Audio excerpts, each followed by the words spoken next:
اللہ کی قسم، جھک جانے میں جو عزت ہے وہ سر اٹھانے میں نہیں ہے، چپ رہنے میں جو سکون ہے وہ جواب دینے میں نہیں ہے۔ ایک عورت نے پوچھا، یا رسول اللہ میرے خامند کا میرے اوپر کیا حق ہے؟ آپ نے فرمایا تیرے خامند کے جسم پہ پھوڑے نکل آئیں اور ان میں گندا پانی جمع ہو جائے اور تو زبان سے چاٹ کے اس کے زخم صاف کرے تو بھی تو نے خامند کا حق ادا نہیں کیا۔ دونوں کو بیلنس کیا ہے۔ بہترین مسلمان وہ ہے جس کا بیوی کے ساتھ اچھا سلوک ہو۔ جب تک آپ کو صبر اور برداشت کرنا نہیں آئے گا آپ کی زندگی خوبصورت نہیں ہو سکتی۔ غصے کو پینا سیکھو، غصے کو دبانا سیکھو، غصے کے وقت چپ رہنا سیکھو تو آپ کی زندگی بڑی خوبصورت ہو جائے گی۔ دل دریا سمندروں ڈوبے کون دلاندیاں جانے ہو، وچے بیڑے وچے جھیڑے وچے ونج مہانے ہو۔ میرے نبی نے گھروں کو آباد کرنے کا ایک خوبصورت طریقہ بتایا کہ اس زبان پہ قابو کر لو، اس زبان پہ قابو کر لو، خاموش رہنا سیکھ لو۔ غصے کے بیوی کو غصہ چڑھ جائے تو خامند چپ کر جائے، خامند کو غصہ چڑھے تو بیوی چپ کر جائے تو آپ کا گھر خوبصورت رہے گا۔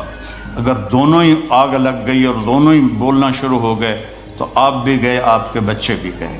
اپنی زبان پہ قابو پانا سیکھو۔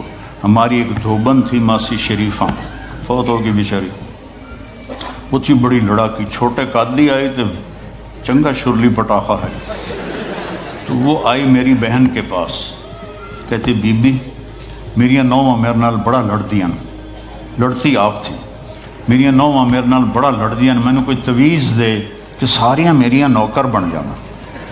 اب میری بہن کو تو پتہ تھا کہ ماشاءاللہ آپ سوا سیر ہے، تو میری بہن تویز گنڈے کا ہمارے ملک میں بڑا رواج ہے، تو ایسے الٹی سیدھے لکیریں لگا کے نا تو رول کر کے چھوٹا سا بنا کے نا کہا کہ ماسی جب تیری لڑائی ہونے لگے تو یہ تعویذ تم نے یہاں رکھ لینا اور چک مار لینا ایسے، اور اس کو گرنے نہیں دینا، گر گیا تو وہ تیری خیر کوئی نہیں۔ اور اس نے کیا کیا، اس کو چپ کروانے کا طریقہ، تو تعویذ کی تو بڑی اہمیت ہوتی ہے۔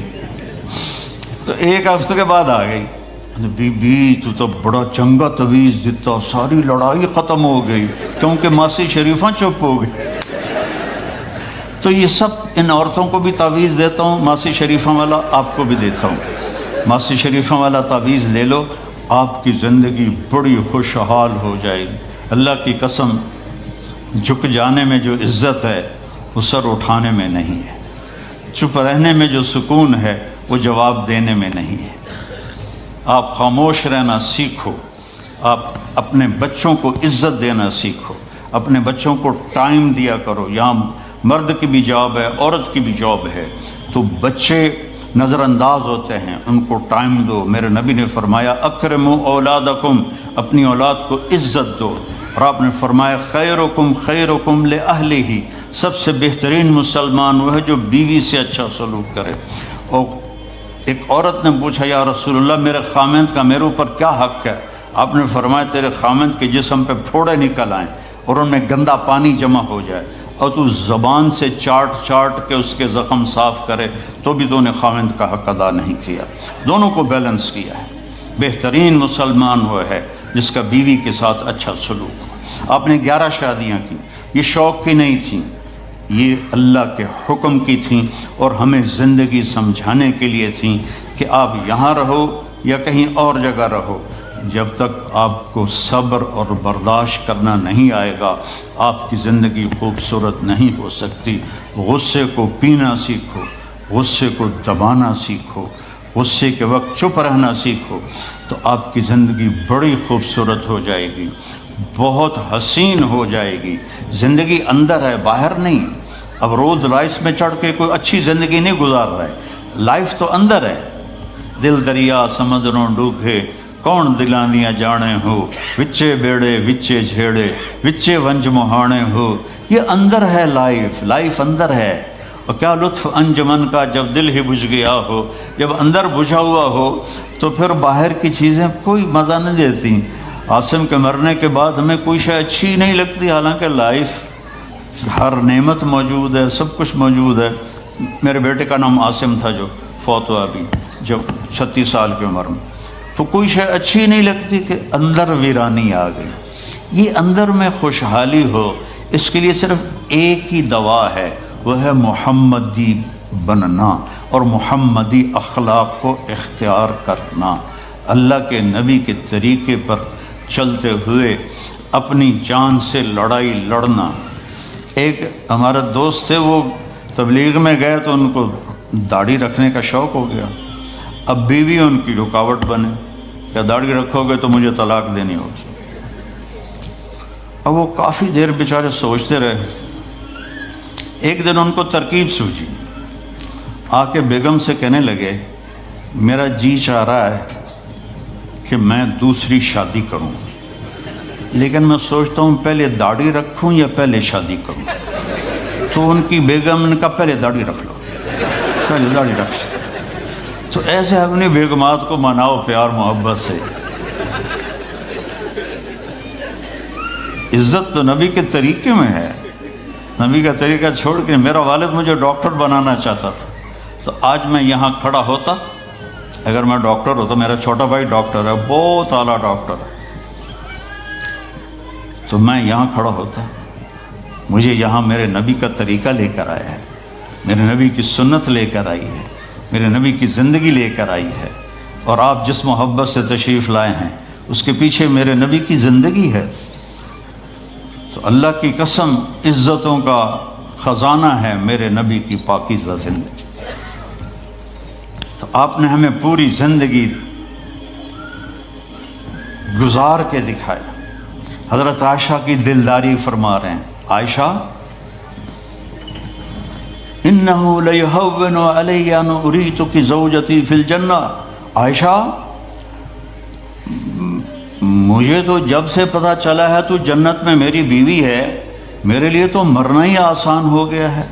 بھلا جس نے رب کو دیکھا ہو اس کے لیے کسی اور کی حاجت رہ جاتی ہے؟ باقی یہ صرف دلداری کے لیے تھا۔ ایک دوسرے کی تعریف کرو، ایک دوسرے کے لیے اظہار محبت کرو۔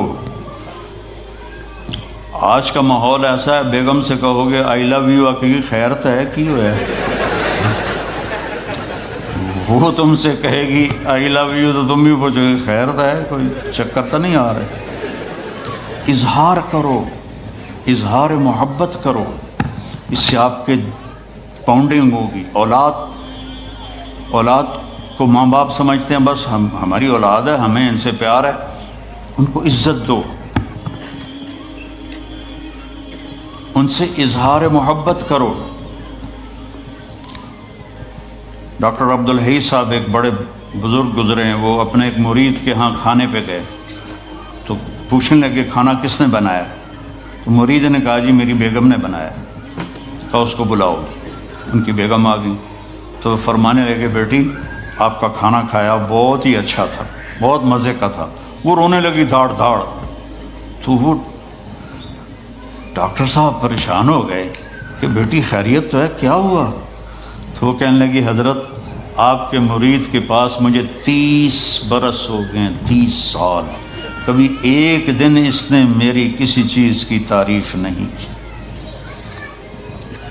تو اظہار کرو، اظہار کرو۔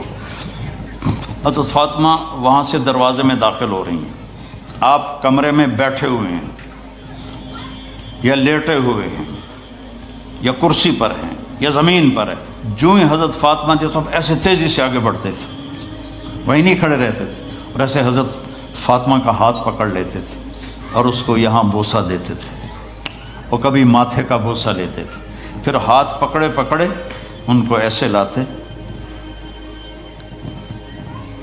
اور چارپائی پہ بٹھاتے، اس کے بعد خود بیٹھتے تھے۔ یہ میرے نبی کی عزت ہے اولاد کے ساتھ۔ یہ عزت دو، وہ تمہارے رہیں گے، تمہارے بن کے چلیں گے۔ ان کو نصیحت کی ضرورت نہیں ہے، ان کو تمہارے پیار کی ضرورت ہے۔ اور جب اللہ کے نبی حضرت فاطمہ کے گھر جاتے تو حضرت فاطمہ یہ کرتی تھی، وہ کھڑی ہو جاتی، آگے بڑھ کر اللہ کے نبی کے ماتھے کا بوسہ لیتی، پھر ان کا ہاتھ پکڑ کے ان کو چارپائی پہ بٹھاتی پھر خود نیچے بیٹھتی تھیں۔ تو اظہار بہت بڑی دوا ہے، بہت بڑی غذا ہے۔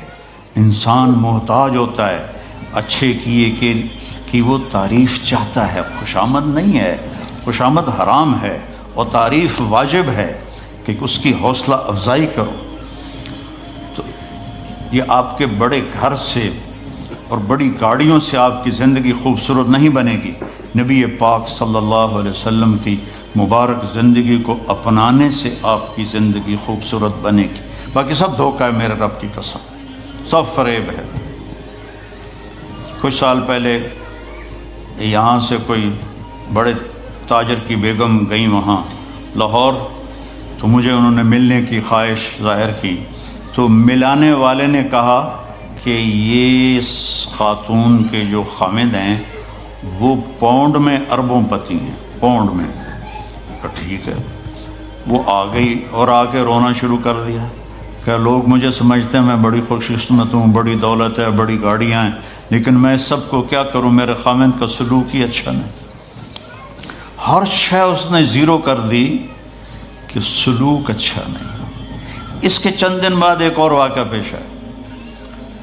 ایک نوجوان میرے پاس آیا کہ حضرت اللہ نے دنیا کی ہر دولت دی ہے، ہر شے دی ہے، لیکن میری بیوی کی زبان 30 فٹ لمبی۔ میں کہا 29.5 فٹ کاٹ دے باقی ران دے۔